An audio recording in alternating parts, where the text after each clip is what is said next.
Hi guys, welcome to our YouTube channel, which is Unpeggy with Mishak.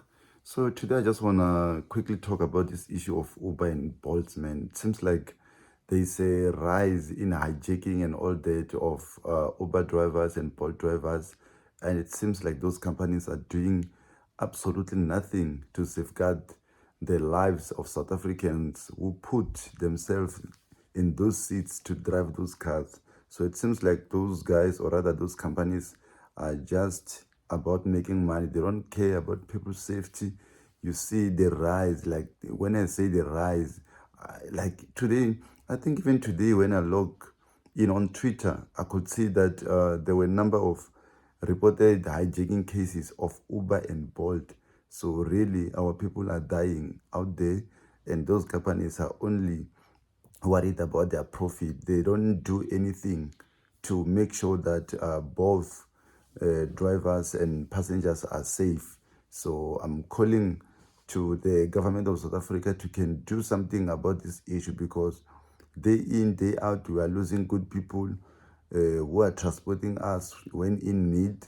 So we really need something to help them, because this is unbecoming, something must happen. And still on it, I also want to talk about the case which we saw unfolding yesterday of Jose Banyoni and other three accused.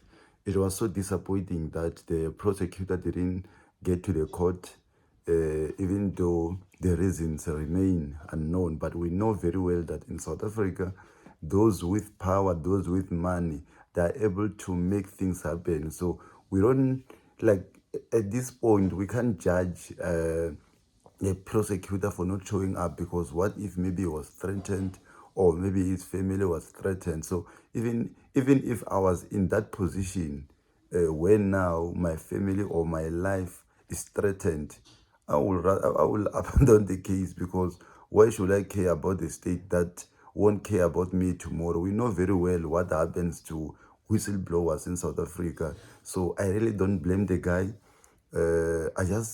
I just blame the outcome. Why was the case not postponed? So you start to question a lot of things in South Africa. That's why a lot of those who say South Africa is a mafia state, I sometimes tend to agree with that point, because it seems like those with money are able to dodge certain things, but as the middle class, if you do something, they will arrest you today. If you do something wrong, they will arrest you today and refuse to give you bail. But those dangerous criminals are getting bails. You see now with the likes of Shebeshit, they are refusing to give him bail, but there are a lot of dangerous criminals out there who are given bails on a daily basis. So I don't blame the guy actually, but I just blame the leadership of our country. Like, we're a mafia state, guys. Like, imagine if now a prosecutor and investigating officer are scared to show up at court. Imagine. I don't know what you think, but you can just comment on the comment section below and let us know what you think. Thank you.